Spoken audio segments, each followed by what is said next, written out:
ketulusan kepada Al-Quran. Hal ini terimplementasi dalam bentuk iman kepada kitab-kitab samawi yang diturunkan Allah SWT dan meyakini bahwa Al-Quran merupakan penutup dari kitab-kitab tersebut. Ia adalah kalam Allah yang penuh dengan mukjizat. Senantiasa Al-Quran itu terpelihara baik dalam hati maupun dalam bentuk tulisan. Bagaimana umahat Al-Quran itu terpelihara dalam hati? Yaitu dengan lahirnya hafiz Quran, hafidhoh Quran, para penghafal Al-Quran. Jadi Al-Quran itu ada dalam hati mereka, terpelihara. Jadi kalau seorang yang hafal Al-Quran, apabila ada sesuatu yang mau diselewengkan dari Al-Quran, maka dia akan segera tahu, ya, dengan izin Allah SWT. Kemudian maupun dalam bentuk tulisan, yaitu mushaf Al-Quran yang kita miliki, masing-masing memiliki ya mushaf Al-Quran, itu pun terpelihara. Jadi pernah saya bilang bahkan ada yang mau menyelewengkan di sampulnya saja, bukan isinya. Itu juga terbuka sampulnya, ya. Tiba-tiba terbuka dengan suatu sebab, terlihat di dalamnya ada penyelewengannya. Pernah saya ceritakan dan tulisannya Haleluya. Maka itu langsung ditarik. Ya. Bantuan waktu itu untuk orang yang tsunami di Aceh. Ternyata ada tulisan seperti itu. Membuktikan bahwa Al-Quran itu senantiasa terpelihara, ya, baik dalam hati maupun dalam tulisan. Allah Subhanahu wa Ta'ala juga menjamin hal itu. Ya. Allah berfirman dalam Quran surat Al-Hijr ayat 9. Sesungguhnya kami yang menurunkan Al-Quran dan kami sendiri yang akan menjaganya. Masya Allah. Ya.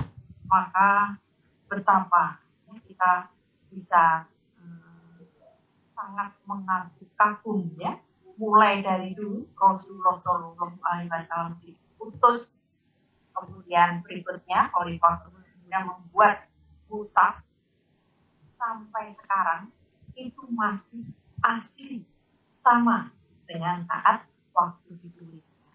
Bagaimana ya? Sudah ratusan tahun tetap asli. Itu kalau tidak ada jaminan dari Allah SWT, tentunya ini hal yang mustahil. Terdiri dari ya 30 juz 114 surah, ya, berapa ayat yang ada di dalamnya, ribuan, itu masih asli. Dan kalau ada seseorang yang ingin menyelewengkan, mengganti sepenggal kata saja, itu segera ketahuan. Ya. Alhamdulillah wa syukurillah bahwa Allah telah menjamin ya, menjaga keaslian Al-Quran. Lebih rincinya, ketulusan kepada Al-Quran dilakukan melalui ya ini praktek untuk umat Islam. Ya. Ketulusannya dipraktekkan melalui membaca dan menghafal Al-Quran, kemudian membacanya dengan tartil dan suara yang bagus, kemudian mentadaburi nilai-nilainya atau ayat yang terkandung, kemudian mengajarkan kepada generasi muslim memahami dan mengamalkan. Jadi inilah bentuk praktek dari ketulusan seorang hamba kepada Al-Quran. Kemudian wali Rasulih, bagaimana ketulusan kepada Rasulullah SAW. Hal ini terimplementasi dalam bentuk membenarkan risalahnya. Apa itu risalah? Yaitu segala sesuatu yang dibawa oleh Rasulullah SAW untuk diajarkan kepada umat. Membenarkan semua yang disampaikan baik dalam Al-Quran maupun As-Sunnah. Mencintai dan mentaati Rasul. Kita pernah membahasnya bahwa mencintai Rasul itu otomatis mencintai Allah Subhanahu wa Ta'ala. Karena ada di dalam Quran yang artinya, katakanlah wahai Muhammad, jika kalian mencintai Allah, maka ikutilah aku Muhammad. Ya. Niscaya kalian dicintai Allah. Al-Imran ayat 31. Barang siapa yang taat kepada Rasul, maka ia telah mentaati Allah. Quran surat An-Nisa ayat 8. Jadi ketulusan kepada Rasulullah setelah beliau meninggal itu bagaimana? Ya, praktek seperti kita sekarang, maka Rasulullah telah wafat. Ya, kita belum pernah bertemu dengan Rasulullah SAW langsung. Jadi bagaimana implementasi kita umat di akhir zaman ini ketulusannya kepada Rasulullah SAW, yaitu dilakukan dengan cara mempelajari sirah, biografi Rasulullah SAW sejak lahir sampai wafat. Ya. Ini makanya bisa dikatakan ini juga wajib setiap muslim mempelajari itu, karena kita belum pernah bertemu dengan Rasulullah SAW. Bagaimana untuk mengenalnya? Bagaimana agar timbul rasa cinta? Kalau seseorang tidak pernah ya membaca sirah, mengetahui betapa perjuangan beliau, betapa hidupnya itu dipersembahkan ya di dakwah ini, ya, dakwah Islam ini untuk mengajak ya umat itu kepada Allah Subhanahu wa Ta'ala, mengesahkannya dan seterusnya. Bagaimana tahu kalau kita tidak pernah ya membaca sirahnya maupun memahami sifat-sifat Rasulullah SAW, sehingga akan timbul rasa cinta. Kemudian setelah mempelajari sirah, mencontoh akhlak dan adabnya. Ini juga dengan ilmu ya, adab-adab Islam yang telah diajarkan oleh Rasulullah SAW. Kemudian akhlak, yang kita pernah mempelajari bagaimana akhlak kepada Rasulullah SAW. Kemudian komitmen dengan sunnahnya.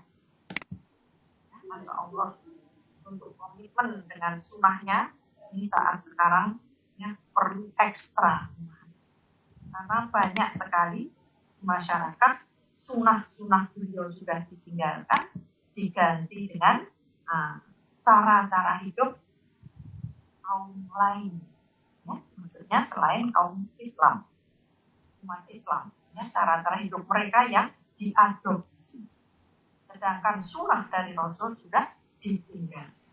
Ini banyak sekali kalau kita mau mencermati. Kemudian senantiasa mengambil manfaat dan pelajaran dari kehidupan, ikut andil dalam penyebaran sunnah di tengah-tengah masyarakat. Ya, sunnah atau hadis. Alhamdulillah umat semua adalah pendidik, maka ini adalah lahan yang sangat subur untuk penyebaran sunnah. Masya Allah ya. Makan, minum pakai tangan kanan, ya, duduk, tidak berlari-lari. Kemudian salam, kan, bertemu dengan siapa, menyebarkan salam. Kemudian itu semua adalah penyebaran sunnah di tengah masyarakat. Dan ikut serta membantah berbagai tuduhan bohong yang dilemparkan para musuh dan penentang Rasulullah SAW. Ya, Sekarang kita tahu barusan bagaimana seorang presiden Prancis ya, melegalkan ya, kartun yang alhamdulillah dari perolok-olok melecehkan Nabi Rasulullah SAW. Dia menganggap itu adalah kebebasan berekspresi. Maka ini akan kita tahu langsung timbul kan seluruh dunia itu memprotesnya ya, dengan cara masing-masing. Bahkan ada yang menjejerkan antara foto istrinya dengan foto seorang monyet yang juga diberi rambut pirang. Ya. Saat melihat itu ternyata marah. Ya. Orang yang mengatakan kebebasan berekspresi tadi. Maka dengan tenangnya yang membuat gambar itu menjejer, padahal hanya manusia kan istrinya dijejerkan itu saja dia tidak rela, maka ya inilah kebebasan ekspresi. Kemudian ada lagi yang jelas, yang sangat ini adalah boikot untuk mereka juga mengatakan inilah ekspresi kami, kalau dilecehkan ya nabinya maka ya ketidaksukaan atau amarah dari pelecehan itu ya juga dengan cara tidak memberi produk. Semakin hari yang menentang itu adalah banyak, bahkan bukan dari negara muslim saja. Ya, kita tahu dari Rusia, ya, Presiden Rusia Putin juga mengkritik pedas itu. Bahkan tidak boleh dengan berekspresi itu menyakiti umat agama yang banyak dari mana-mana ya, akhirnya mulai terpuruk gitu ya. Presiden yang mengatakan itu ya, Macron. Jadi salah satu bentuk ketulusan kepada Rasulullah SAW kita membelanya ya, apabila ada kebohongan yang dilemparkan, yang diarahkan kepada Rasulullah SAW. Baik, kemudian yang keempat, ketulusan kepada para pemimpin wali a'immatil muslimina, ya, pemimpin muslim. Pemimpin orang-orang muslim adalah para penguasa, wakil-wakilnya atau para ulama. Agar penguasa ditaati, maka penguasa tersebut harus dari orang Islam sendiri. Allah berfirman, taatlah kalian kepada Allah, taatlah kepada Rasul dan penguasa dari kalian. Ya, atiullaha wa atiur Rasul wa ulil amri minkum. Tidak ada atiku untuk ulil amri.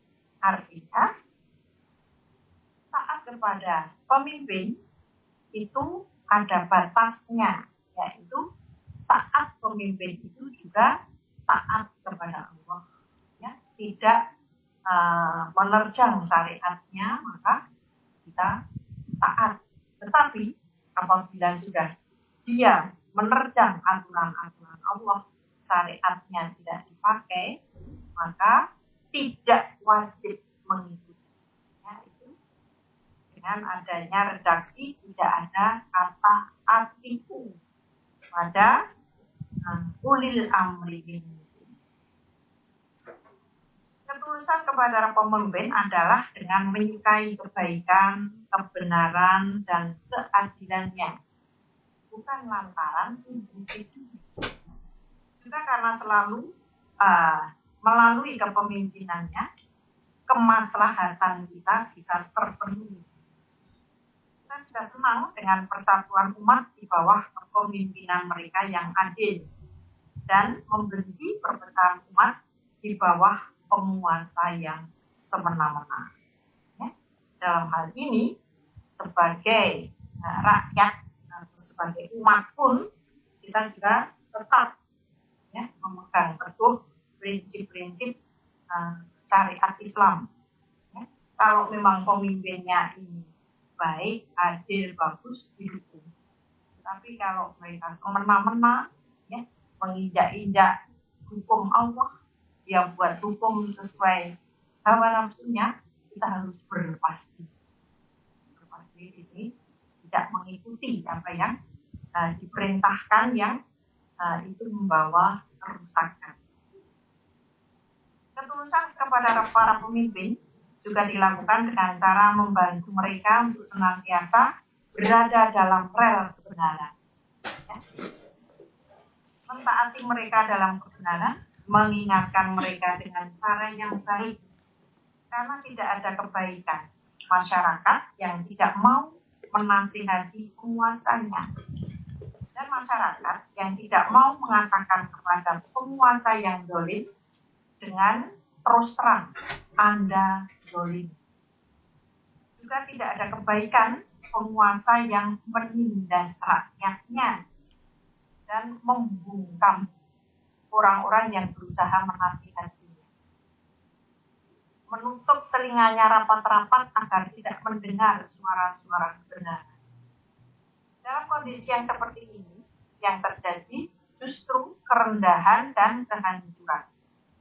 Ya, jadi kalau seorang pemimpin itu sudah tidak mau mendengar nasihat, ya, kalau ada yang mau kritis dibungkam,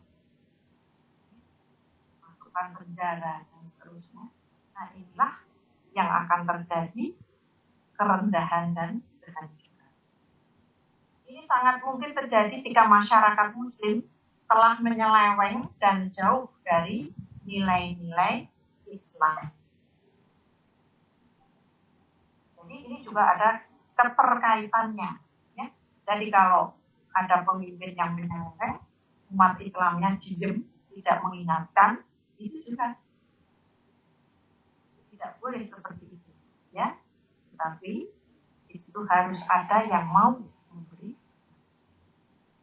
Adapun para ulama, ketulusan kepada kitab Allah dan sunnah Rasul dilakukan dengan jalan mengcounter berbagai pendapat sesat yang berkenaan dengan Al-Quran dan sunnah. Jadi di masyarakat itu ada umarok, ada ulama. Ya, umarok itu pemimpin, jadi sudah diuraikan. Kemudian ulama, ya ulama itu sudah termasuk pemimpin, tapi di sini lebih khususon yaitu dalam bidang agama. Ya, maka tugasnya apa? Ya kita ketulusan kepada para ulama itu tadi. Ketulusan kepada kitab dan sunnah. Ya, jadi para ulama tadi tugasnya adalah mengcounter berbagai pendapat sesat dan menjelaskan berbagai hadis, apakah hadis tersebut sahih atau dhaif. Mereka juga mempunyai tanggung jawab yang besar untuk selalu menasihati para penguasa. Senantiasa menyerukan agar mereka berhukum dengan hukum Allah dan Rasul. Jika mereka lalai dalam mengemban tanggung jawab ini. Rasulullah SAW bersabda, sesungguhnya jihad yang paling mulia adalah mengatakan kebenaran di hadapan penguasa yang semena-mena. Mereka juga akan dimintai pertanggungjawaban jika mereka justru memuji penguasa yang semena-mena, bahkan kemudian menjadi corong mereka. Maka kita sudah melihat nyata pada saat ini, sangat informasi itu sangat terbuka. Sekarang kita bisa melihat bagaimana ulama yang hanif, yang lurus, yang mau mengingatkan penguasa meskipun dengan segala resiko, bisa dicap, bisa dijebloskan penjara, tetap dia. Tapi juga kita bisa melihat tadi bagaimana ulama yang itu adalah untuk pemimpin yang dolim justru dipuji-puji biar dia mendapat posisi. Ya.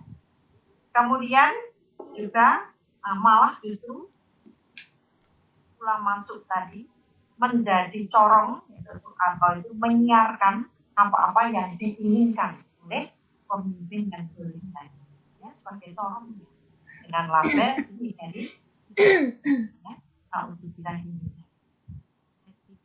sekarang sudah nyata ya, terlihat di masyarakat mana ulama yang hanif, lurus, dan yang atau busuk atau tidak benar ya.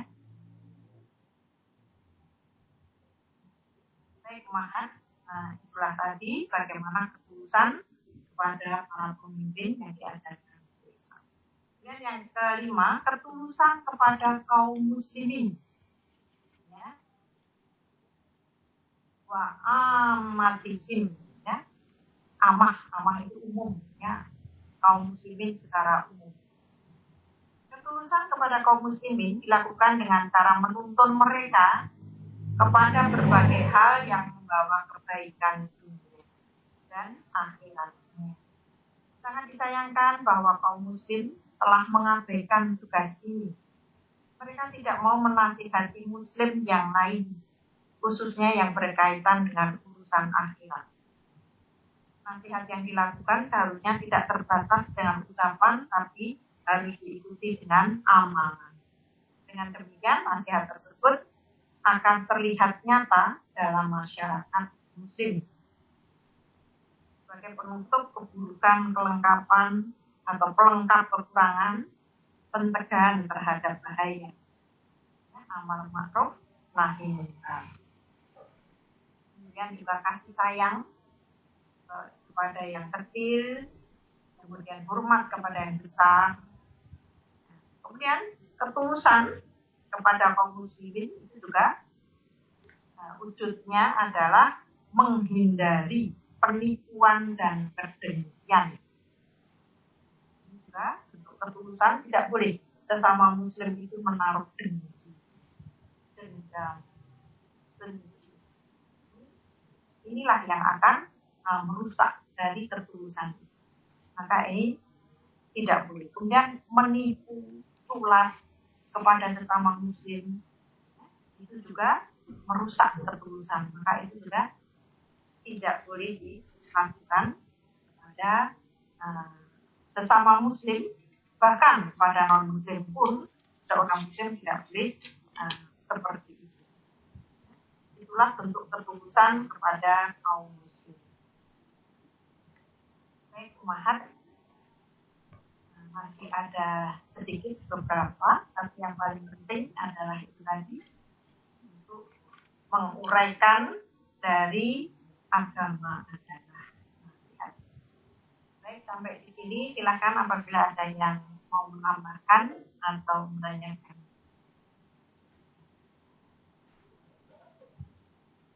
Tulis, maaf mau tanya.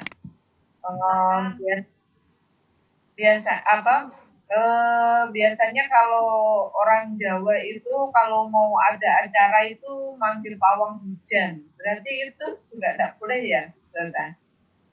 Ya, tidak boleh. Jadi, bagaimana sikap kita kalau biasanya ada Bu Wisnu ya, ada acara besar ya, misalnya nikahan, pengen udaranya terang begitu ya. Bagaimana yang harus dilakukan? Ya tentunya yang dilakukan adalah pertama berdoa, memohon.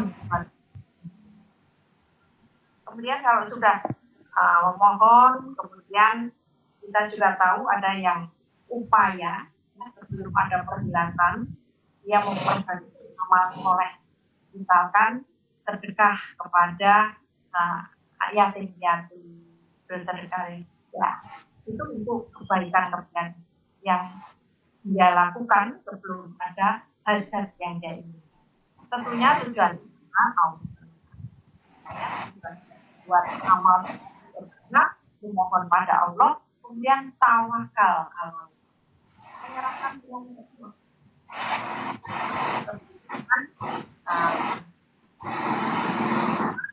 Ya, sudah upaya tiba-tiba juga diberi hujan, ini barokah. Nanti hujan dingin, ya, udaranya segar kembali. Ya. Ada rumahan, ini kejadian. Jadi sudah melakukan upaya 1 jam sebelum acara dimulai, hujan deras, dan sudah hujan deras itu tetapi ternyata tidak lama, ya, tidak lama, hanya lebih sekitar 15 menit.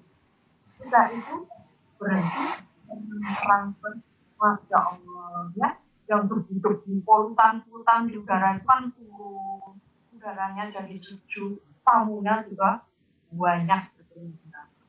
Itu semuanya itu terakhir adalah diiringi tawakal, yaitu menyerahkan keputusan semuanya kepada Allah.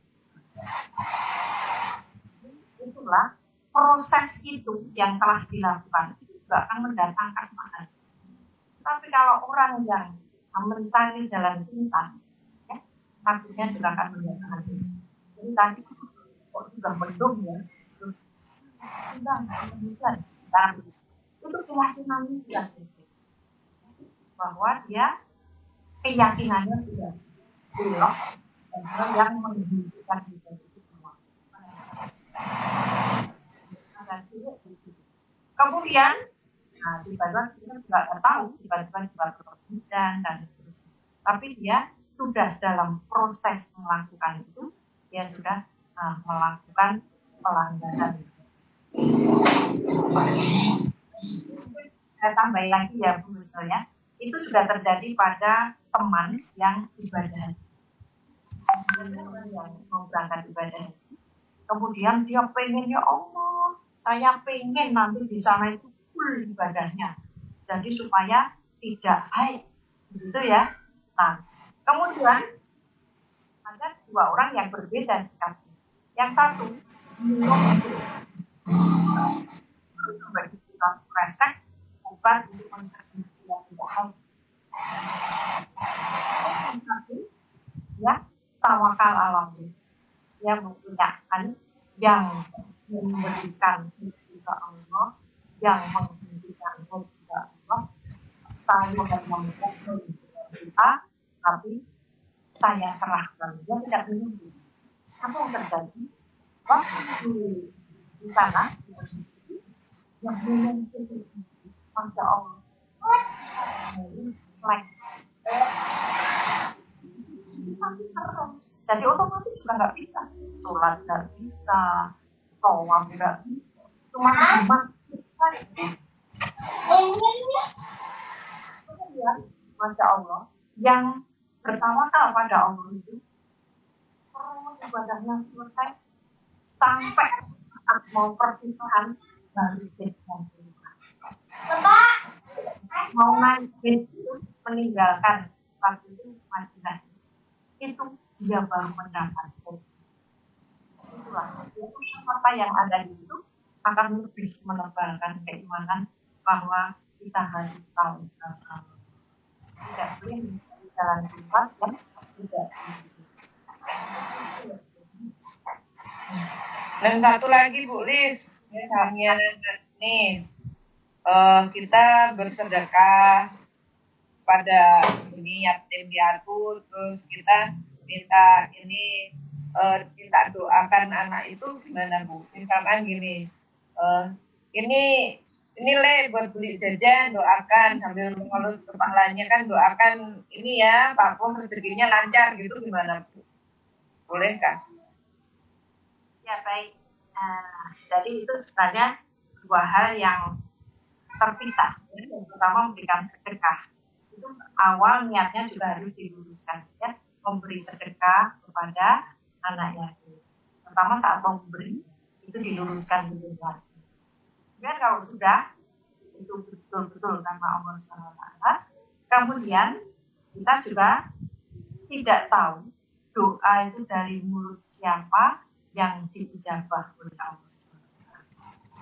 Kita minta didoakan, ya, didoakan. Jadi niatnya itu dipisah. Yang satu tadi betul-betul sudah ikhlas, yang kedua minta doa dari. Tapi kalau digabung itu adalah memberinya agar didoakan. Nah, itu tidak boleh seperti itu. Ya, ada tujuannya lagi, sudah bukan lagi kepada Allah, tapi kepada pengabulan doa oleh anaknya.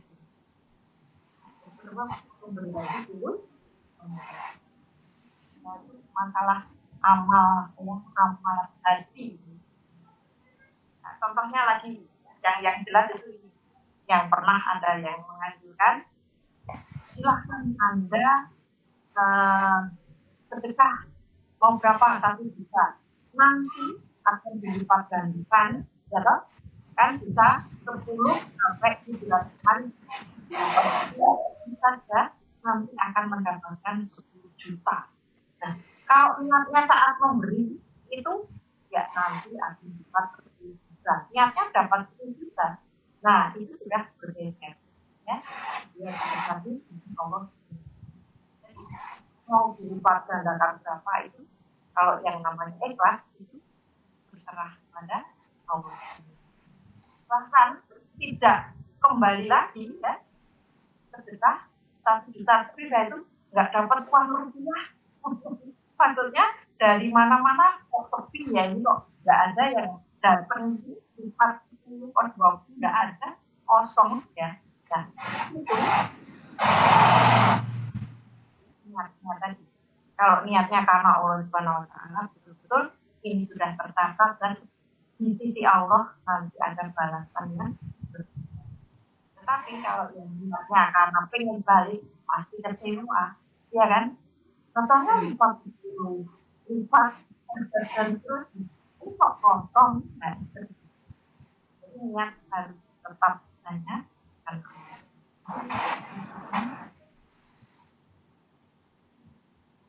Ya, Bu Lis, makasih.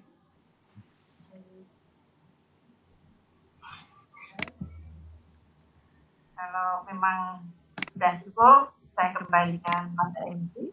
Nah, kurang lebih maafkan. Allahumma sholli ala Muhammad wa ala alihi wa sahbihi wasallim. Assalamualaikum warahmatullahi wabarakatuh. Waalaikumsalam warahmatullahi wabarakatuh. Silakan selanjutnya. Jazakillah khairan katsira Bu Lis atas pemaparan materinya. Untuk selanjutnya berdoa kami persilakan kepada Bu Husnul. Siap Bu Husnul?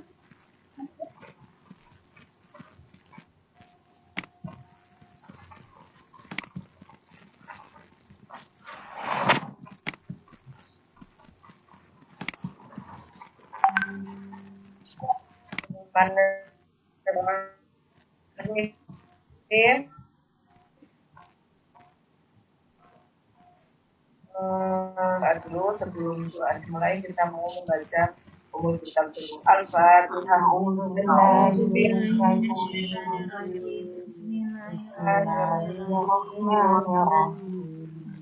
Alhamdulillahirrahmanirrahim Ar-Rahmanirrahim Maliki yaumiddin Iyyaka na'budu wa nasta'in Ihdinas siratal mustaqim Siratal ladzina an'amta 'alaihim ghairil maghdubi 'alaihim waladdallin. Allahumma malikal mulki tu'til mulka man tasha wa tanzi'ul mulka mimman tasha wa tu'izzu man tasha wa tudillu man tasha biyadikal khair innaka ala kulli syai'in qadir tulijul laila bin nahari wa tulijul nahara fil lail wa tukhrijul hayya minal mayyiti wa tukhrijul mayyita minal hayy wa tarzuqu man tasha'u bighairi hisab. Allahumma inna hadha iqbalu laylika wa naharika wa idbaru naharika laylika wa aswatu du'atik faghfirli.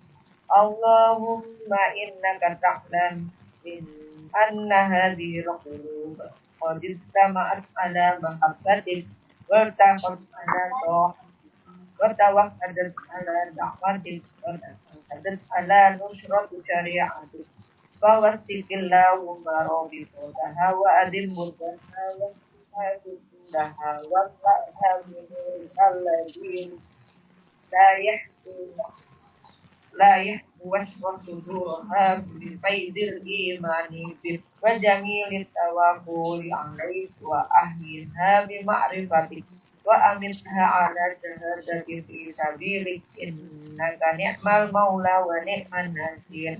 Allahumma amin wa sallallahu ala sayyidina Muhammad wa ala alihi wa sahbihi wasallim. Alhamdulillahirabbil alamin. Wassalamualaikum warahmatullahi wabarakatuh. Waalaikumsalam warahmatullahi wabarakatuh. Jazakillah khairan katsira Bu Husnul. Jazakumullah khairan katsira teman-teman semua, khususnya kepada Bu Lis. Mudah-mudahan teman-teman kita yang masih belum bergabung pada hari ini, yang sakit tadi semoga disembuhkan, dan yang ada kesibukan semoga dimudahkan urusannya. Semoga kita sehat selalu dalam petunjuk dan ridha Allah ya. Mudah-mudahan bertemu lagi pekan depan. Baiklah, kita tutup dengan sama-sama istighfar 3 kali, doa kafaratul majelis dan hamdalah. Astaghfirullahaladzim. Astaghfirullahaladzim. Astaghfirullahaladzim. Subhanakallahumma wa bihamdika asyhadu an la ilaha illa anta astaghfiruka wa atubu ilaik. Walhamdulillahirabbil alamin. Baiklah, sama-sama kita akhiri. Assalamualaikum warahmatullahi wabarakatuh. Waalaikumsalam warahmatullahi wabarakatuh. Nanti kok mana Jazakillah Bu. Pamit ya Bu, izin. Sami-sami pamit juga.